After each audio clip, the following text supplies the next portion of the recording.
Ma'am ఇప్పుడు గర్భసంచిలో వచ్చే cancers ఇప్పుడు మీరు చెప్పారు కదా! సో, అలాంటి పరిస్థితి వస్తే అక్కడ గర్భసంచి పూర్తిగా తీసేయాల్సిన అవసరం పడుతుందంటారా? సో, గర్భసంచి ఆహ్, బెస్ట్ ఆప్షన్ వచ్చి సర్జికల్. ఎనీ క్యాన్సర్‌కి సర్జికల్ మేనేజ్‌మెంట్ బెస్ట్ ఆప్షన్ ఉంటుంది. సో, తీసేయగలిగితే ఇంకా అసలు మంచిదని. హుహు. కాకపోతే సర్వైకల్ క్యాన్సర్‌కి ఓన్లీ మొత్తం గర్భసంచి తీయాల్సిన అవసరం ఉందా అంటే ఉండదు. ప్రీ మాలిగ్నెంట్ లీజన్స్‌కి ఇంకా వెరీ లోకల్‌గా ఆహ్, రిమూవ్ చేస్తే సరిపోయే అవకాశాలు కూడా ఉంటుంది. ఓకే. ఈవెన్ ఎర్లీ క్యాన్సర్‌కి ట్రెకిలెక్టమీ అంటే సర్విక్స్ వరకు తీసే సర్జరీస్ కూడా ఉంటాయి. ఓకే. సో, నార్మల్‌గా ఇది కాకుండా వేరే క్యాన్సర్స్ ఏమైనా సరే ఇప్పుడు బ్రెస్ట్ కూడా సేమ్ అట్లనే అవుతుంది కదా మ్యామ్. చాలా వరకు సర్జరీస్ వల్ల చాలామంది సర్వైవ్ అయినట్లు మనకు తెలుసు బ్రెస్ట్ క్యాన్సర్స్. సో, అది కూడా సేమ్ అట్లనేనా? సర్జికల్ ద్వారానే ఎగ్జాక్ట్‌లీ. బ్రెస్ట్ క్యాన్సర్ కూడా అంతే అండి. సో, ఫస్ట్ ఎర్లీ స్టేజెస్‌లో సర్జరీస్ మొత్తం మొత్తం తీసేయగలిగితే ట్యూమర్ అంతా that is very best. Okay. So, మరి ఇప్పుడు మనకి గర్భాశయంలోని వచ్చే క్యాన్సర్ వల్ల దాన్ని తీసేసిన తర్వాత దానివల్ల వచ్చే కాంప్లికేషన్స్ ఎట్లా ఉంటాయి? గర్భాశయం తీసేస్తే యూజువల్‌గా క్యాన్సర్స్ గర్భసంచి తీసేయాల్సొస్తే ఓవరీస్ కూడా మోస్ట్ ఆఫ్ ద కేసెస్‌లో ఓవరీస్ కూడా తీసేస్తాము.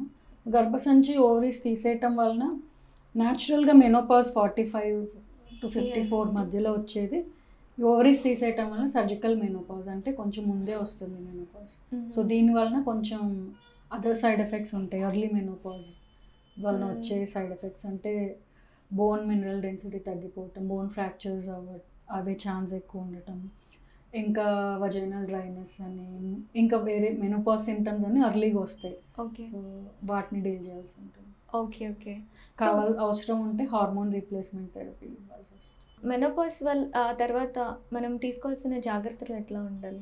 సో, మెనోపాజ్ తర్వాత అంటే మనం అనుకున్నట్టు రావాల్సిన ఏజ్ కంటే ఎర్లీలో సర్జరీ చేసి రాని వలన వచ్చిన మెనోపాజ్ అయితే ముందు చెప్పినట్టు వీటన్నిటికీ కేర్ తీసుకోవాల్సి వస్తుంది. అంటే ఈజీగా ఫ్రాక్చర్స్ అయ్యే ఛాన్స్ ఉంటుంది. ఇంకా వీళ్ళకి లిపిడ్స్ అంటే బ్యాడ్ కొలెస్ట్రాల్ లెవెల్స్ పెరిగే అవకాశం ఉంటుంది. అండ్ కార్డియాక్ ఇల్నెసెస్ వచ్చే ఛాన్సెస్ ఉంటుంది.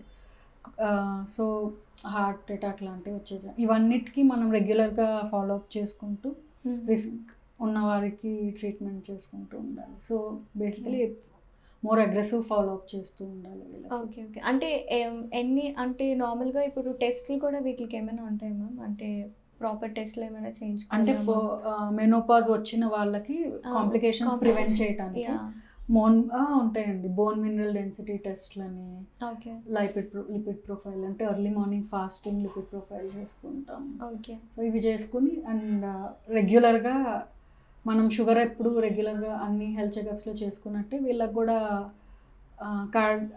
హార్ట్ రిలేటెడ్ ప్రాబ్లమ్స్ వచ్చే ఛాన్స్ ఉంది కాబట్టి అవి కూడా టెస్ట్ చేసుకుంటూ ఉంటే సరిపోతుంది.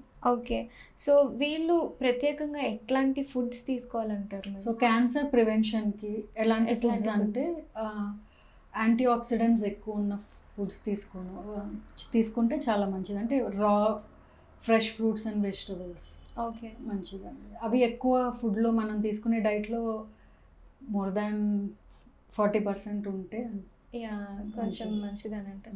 మ్యామ్ చాలామంది చెప్తారు ఇట్లా రా వెజిటబుల్స్ కానీ ఇట్లాంటివి ఏమైనా తీసుకుంటే కొంచెం ఇంకా డైజెషన్ ప్రాబ్లమ్స్ వస్తుంటాయని. So, what you suggest? అంటే మనం half cooked, half cooked. So, vegetables digestion problem ఏమి ఉండదండి. ఇంకా పైగా వాటిలో ఫైబర్ ఎక్కువ.